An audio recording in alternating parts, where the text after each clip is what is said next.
Baik, kita lanjutkan kepada hikmahnya Imam Ibn Athaillah As-Sakandari. Kita sampai kepada munajat beliau. Berkata Imam Ibn Athaillah As-Sakandari rahimahullah ta'ala, nafa'ana Allahu bihi wa bi ulumihi wa bi ulumi masyaikhihi wa talamidati fid dharaini amin. Ilahi, wahai Tuhanku, Ilahi, wahai Tuhanku, utlubni birahmatik, utlubni,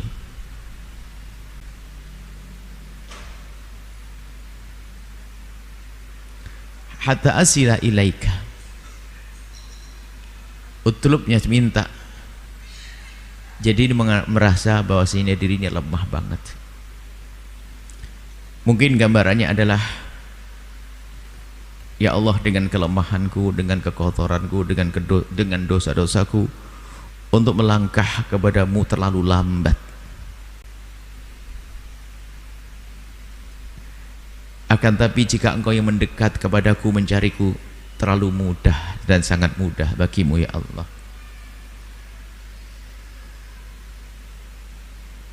Kalau aku mengandalkan upayaku, jerih payahku terlalu remeh, terlalu kecil, dan aku akan tetap berupaya ya Allah.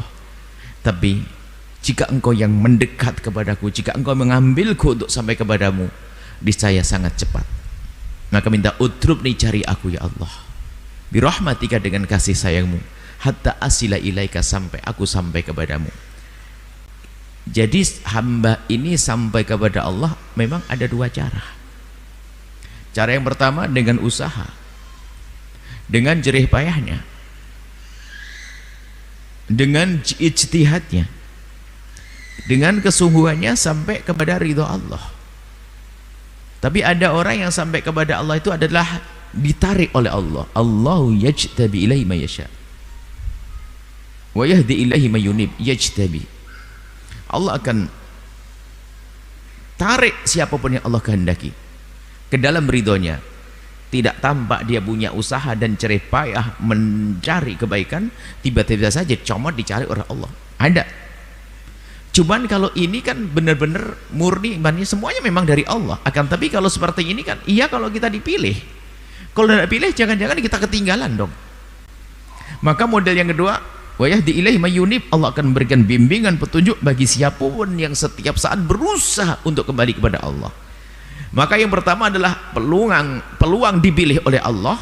Yang kedua, di saat tidak dipilih oleh Allah, kita yang mendekat kepada Allah. Mendekat kepada Allah bukan mendekatnya tempat, tapi makna kedekatan pada Allah. Jadi gambarannya, kalau kita mendekat dan yang kita dekati juga mendekat, tentu lebih cepat. Kan begitu? Di saat kita mendekat dan Allah mengambil kita, menarik kita, tentu itu lebih cepat dibanding di saat kita saja yang berusaha dan berusaha.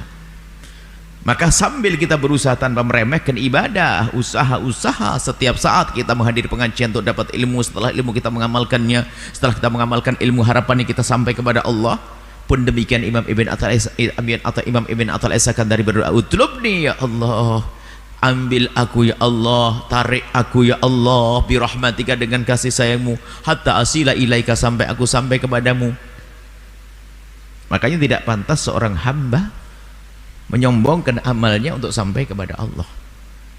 Bisa jadi amal kita amal kotor yang tidak diterima dan tidak menyampaikan kita kepada Allah, justru menjadikan seorang hamba jauh kepada Allah, dari Allah, karena amal yang menjadikan seorang itu ujub, sombong, ujub, merasa dia sudah hebat dengan kebaikannya sehingga menjadi mudah merendahkan orang lain.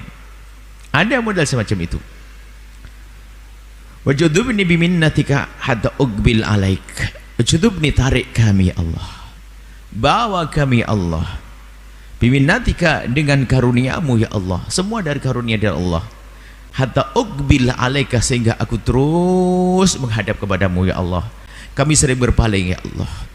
Di saat kau beri sesuatu, ternyata sesuatu tersebut yang seharusnya menjadikan aku ingat pemberinya adalah Engkau, tapi kadang aku fokus kepada pemberianmu sehingga lupa kepadamu ya Allah. Sehingga dunia yang seharusnya menjadikan dia ingat Allah, tapi hamba tersebut jadi lupa dengan dunianya, bermain-main dengan dunianya. Yang seharusnya dunianya digunakan meluncur kepada Allah, cuman dia terlena. Disadari oleh bin Atha al-Sakandari orang yang sekelas beliau, wajudubni, tarik aku ya Allah biminnatika dengan karuniamu, hatta uqbil alaika, sehingga aku bisa terus menghadap kepadamu. Uqbil alaika, menghadap kepada Allah tanpa putus. Sehingga kalau orang dijadikan oleh Allah seorang hamba yang menghadapkan hatinya terus kepada Allah, maka biarpun dia berurusan dengan hiruk pikuknya dunia, gebiarnya dunia, maka itu tidak menjadikan dia berpaling dari Allah Subhanahu wa taala, bahkan orang tersebut bisa menjadikan semua aktivitasnya akan dibawa kepada Allah Subhanahu wa taala.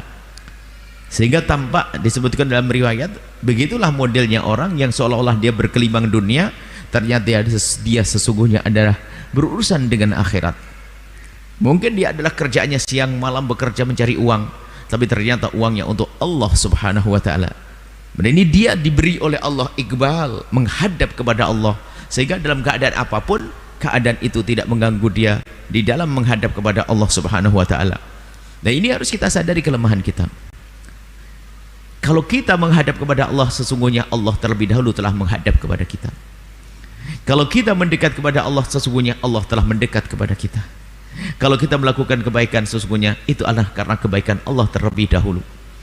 Ini Allah berbuat baik kepada kita terlebih dahulu, yaitu di saat Allah memberikan kepada kita kemauan, kerinduan, kemudahan untuk melakukan kebaikan. Sebelum kita melakukan kebaikan, berarti Allah telah beri kebaikan kepada kita, sehingga tidak ada kebaikan yang dilakukan seorang hamba kecuali itu sesungguhnya adalah karunia dari Allah Subhanahu wa taala. Baik, kita lanjutkan. Ilahi, ya Allah, wahai Tuhanku, inna roja'i la yanqati'u anka wa in asaituka. Ya Allah, harapanku darimu tidak akan pernah terputus, dan selalu aku berharap darimu ya Allah. Wa in asaituka, biarpun aku terus bermaksiat. Menyadari, dan hendaknya seorang hamba terus seperti itu, menyadari bahwasanya dirinya pernah bermaksiat, tapi hendaknya hati-hati. Jangan sampai dia lupa bahwasanya Allah Maha Pengampun, bergegaslah untuk menuju pengampunan dari Allah Subhanahu wa taala. Ilahi inna roja'i la yanqati, harapanku tidak pernah terputus darimu ya Allah, harapan pengampunan, harapan kasih sayang. Biarpun aku banyak melanggarmu ya Allah, biarpun aku banyak bermaksiat kepadamu. Kama anna khaufi la yuzayiluni, begitu juga ya Allah, rasa takut pun tidak pernah meninggalkanku. Wa in ata'tuka, biarpun aku telah patuh kepadamu.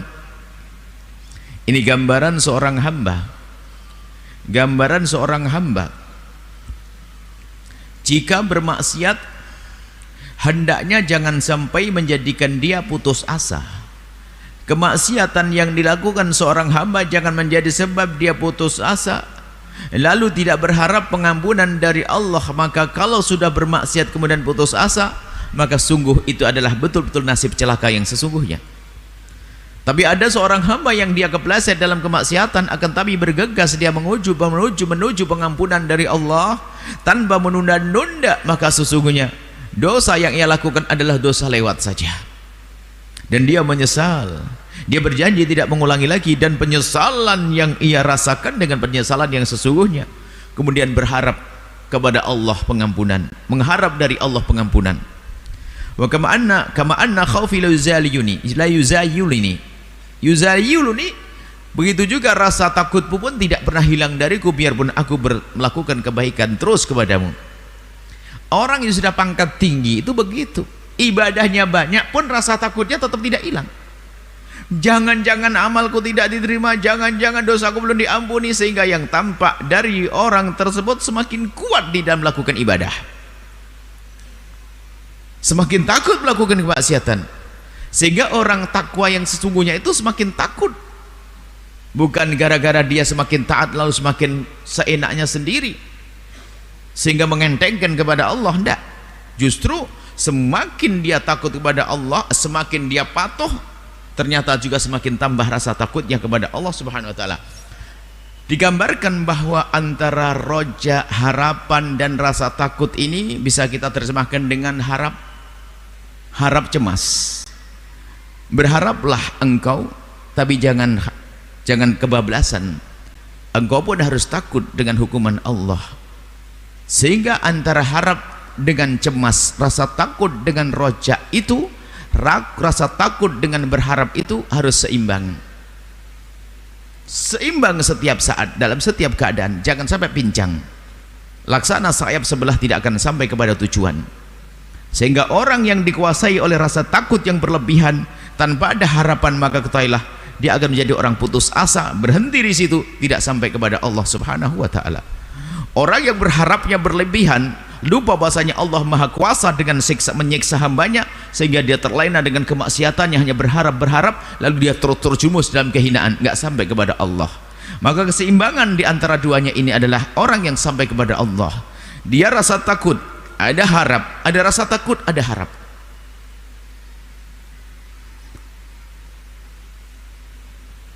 Bahkan hidupnya membuat keseimbangan, menyeimbangkan. Sehingga kalau orang sudah pangkatnya tinggi, kalau ditakut-takuti, kalau kita itu hendaknya, kita pangkatnya orang awam. Orang awam diberi ditakut-takuti tentang neraka dan sebagainya agar kita tidak melakukan kemungkaran. Maka di saat kita ditakut-takuti, agar kita takut. Di saat kita diberi harapan Allah Bang pengampun, agar kita minta ampun. Itu kelas kita. Dan benar itu kelas. Sehingga perlu kita merenung tentang siksa di neraka yang pedih, hukuman di alam barzah, tidak ada lagi pertolongan. Siksa di neraka itu seperti itu. Kalau seandainya ada orang tersiksa hidupnya di dunia sepanjang masa, kemudian dia masuk neraka, plung begitu, ternyata siksa di dunia tidak ada apa-apanya dibanding siksa di neraka. Diberi rasa takut agar dia merasa takut sehingga menjauh kemungkaran. Orang awam seperti kita diberi himbauan surga, pengampunan Allah, diberi iming-iming kebaikan agar kita melakukan kebaikan, agar kita berharap. Itu kelas kita. Ternyata ada orang yang kelasnya tinggi, itu ternyata unik mereka. Di saat diberi rasa takut, maka dia semakin berharap Allah akan memberi kebaikan kepadanya. Di saat diberi oleh Allah, diberi harapan, malah diketakutan. Jangan-jangan apa yang aku lakukan tidak diterima oleh Allah. Nah, ini orang yang pangkatnya tinggi, di saat diberi harapan, karena memang sudah stabil dia. Dia stabil, dia ada rasa takut, ada berharap. Maka di saat harapannya mulai berlebih, di saat diberikan harapan, yang kebayang di dalam pikiran, di benaknya adalah di saat jangan-jangan di balik harapan ini adalah istidraj, bukan sebuah kebaikan yang sesungguhnya. Baik, ini adalah pangkat tinggi, dan seorang hamba pun kalau sudah sampai pangkat ini tidak usah ngomong-ngomong, sudah nyampe begitu saja. Di saat membaca ayat adab, misalnya ayat siksa, dia tidak bicara lagi meninggalkan kemaksiatan. Misalnya ada hukumannya orang berzina, hukumannya orang melakukan riba, hukumannya orang ini. Orang yang sudah pangkatnya tinggi di saat ditakut-takut itu sudah, yang ada adalah malah dia berharap, ditakut-takuti berharap. Harapannya apa? Dia tidak berpikir lagi tentang dosa. Karena apa? Memang dia tidak melakukan dosa dia. Jadi tidak kebayang lagi tentang zina, tentang riba, tentang ini. Yang ada badannya apa? Aku akan tingkatkan ibadahku. Jadi ditakut-takuti, dia berada di alam roja, di alam harapan. Jika ditakuti, di alam harapan. Di saat diberi harapan, Masya Allah, dia kebaikan terus diberi harapan, kau bisa begini, ridho Allah, surga, amal soleh dan sebagainya. Tapi dia terlintas, ini kalau tidak diterima aku akan hina di hadapan Allah. Takut, sehingga apa? Dia mencari sebab-sebab apa yang menjadikan amal akan hancur, akan aku tinggalkan. Berusaha untuk tidak menggunjing, padahal menggunjing pahalaku habis, mengendengki pahalaku habis. Makanya dia beribadah, tapi ternyata dia takut apa sih yang bakal merongrong ibadahku, sehingga sepertinya dia itu hanya menguatkan ibadahnya, tapi diam-diam dia juga menjauhi kemaksiatan yang menjadikan sebab pahalanya dihabiskan oleh dosa-dosa tersebut. Sebab ada sebagian dosa yang dilakukan seorang hamba tanpa ia sadari, dia telah merongrong kebaikan yang dilakukannya. Dan memang di sana ada kebaikan yang dilakukan seorang hamba yang menghapus dosa-dosa. Lakukan kebaikan, maka kebaikan akan menghapus dosa-dosa. Itu betul begitu. Maka kalau kita melakukan kejelekan, maka dengan kebaikan, maka ketahuilah kebaikan akan menghapus dosa-dosa. Yang nggak boleh mengentengkan, ya sudahlah saya mau dosa dulu lalu melakukan kebaikan. Enggak begitu maksudnya. Jika seorang hamba pernah melakukan sebuah kesalahan, tanda dia bertobat dari kesalahan tersebut tentu adanya penyesalan. Kemudian ini yang tampak, tanda paling jelas adalah dia melakukan kebaikan. Maka kebaikan yang dilakukan menghapus dosanya. Bukan orang yang berkata, "Olah pagi maksiat, sore kan sholat." Beres. Pagi maksiat, sore sholat. Beres. Oh, enggak begitu. Dia melakukan maksiatan, kemudian dia menyadari itu sebuah dosa, baru cara bertobatnya adalah melakukan kebaikan. Maka yudhibna sayiat, sehingga kebaikan yang dilakukan akan menghapus kejelekan. Tapi yang ngentengin, dia salah berpikir. Gampang nah, ada dosa, kebaikan penghapus, dosa, kebaikan menghapus. Kok enak banget hitung-hitungan? Kok enak banget? Coba berpikir, dosa yang kamu lakukan pasti diterima enggak oleh Allah? Pasti diterima sebagai dosa. Terus kebaikanmu yang kamu lakukan pasti diterima? Ntar dulu, ikhlasmu nggak ada. Mana bisa menghapus kebaikanmu yang kamu lakukan, kebaikanmu enggak tulus? Kalau dosamu pasti nggak ada. Wah, dosaku enggak terima. Maksudnya nggak dianggap. Nah, dosanya jelas-jelas kok. Jadi yang tidak boleh adalah mengentengkan dosa. Kita semua adalah kelas pendosa. Sesaat dengan mata kita, sesaat dengan lisan kita, dengan syahwat kita, kita kelas awam. Ingat hukuman Allah di sana. Hukuman di dunia masih sederhana, sehingga seorang sahabat Nabi datang kepada Nabi agar dirajam karena dia telah berzina, dan akhirnya dirajam dan mati saat itu. Dia lebih senang disiksa di dunia daripada di akhirat, karena siksa di akhirat sangat pedih. Siksa di akhirat sangat pedih, dan kita pun tidak harus minta diperlakukan seperti itu, akan tapi cukup sekarang menyesali dosa dengan serius. Tanyakan berapa tetesan air mata penyesalanmu karena dosa yang pernah engkau lakukan, hei hamba Allah. Air mata yang tidak bisa ditahan di saat kita sendiri asyik dengan Allah, lalu kita ingat dosa-dosa, derai air mata membasahi pipi karena dosa. Bukan dosa, bukan tangis yang dibuat depan orang, action, karena ada kamera barangkali di sana. Bukan itu. Tangis yang spesial di saat pintu kita kunci, kemudian kita ingat kejadian dosa-dosa masa lalu, dan tidak usah bercerita esok hari kepada istri, tidak usah bercerita esok hari kepada suami, kalau semalam aku menangis. Bukan itu. Akan penyesalan yang akan mengundang penyesalan, yang akan mengundang penyesalan. Dan jika betul penyesalan yang ada di hati kita, sungguh Allah Maha Kasih, tidak akan kita melihat dosa itu lagi, karena sesal itu sendiri ada siksa yang Allah berikan kepada seorang hamba untuk dihapus dosanya. Maka kalau tidak ada sesal berarti belum dihapus. Karena apa? Allah belum siksa di dunia. Menyesal itu menyesal. Anda punya uang hilang, menyesal, itu siksa, sedih. Begitu juga seorang melakukan maksiat, dia menyesal, itu siksa, artinya penghapus dosa dengan penyesalan itu.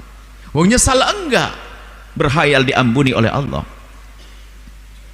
Dan untuk menyesal harus kita hubungkan dengan hukuman akibat daripada dosa yang dilakukan.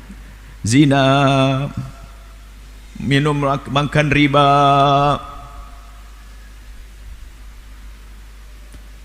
orang fakir kemudian makan riba saja dia perlu menangis kok. Bagaimana orang usahanya banyak, kenapa milih yang riba? Seorang yang masih berjaga atau perawan melakukan kehinaan zina, itu aja harus menangis. Bagaimana orang yang sudah punya halal kadang kepleset dalam urusan kehinaan? Dan hari ini banyak terjadi yang demikian itu karena sedikitnya penyesalan. Dan sedikitnya penyesalan itu karena kerasnya hati. Jangan salahkan siapa-siapa, salahkan diri sendiri, karena selama ini memang tidak dekat kepada Allah, sehingga seorang hamba kepleset dalam keharaman yang besar. Setelah itu tidak mau menyesal. Kenapa? Keras hatinya, ditutup oleh Allah Subhanahu wa taala. Dan itu hukuman di dunia, mukadimah hukuman di akhir. Tapi penyesalan yang Allah rasakan tanpa hukuman di dunia, tapi sesungguhnya itu adalah penghapus dosa. Nah, ini yang akan mengangkat kita, akan percepat kita menuju pada Allah, adanya penyesalan. Tapi penyesalan dibarengi dengan harapan. Kita menyesal akan dosa, hukumannya pedih, kemudian kita tumpangi dengan harapan, kita naiki kendaraan harapan menuju kepada Allah Subhanahu wa taala.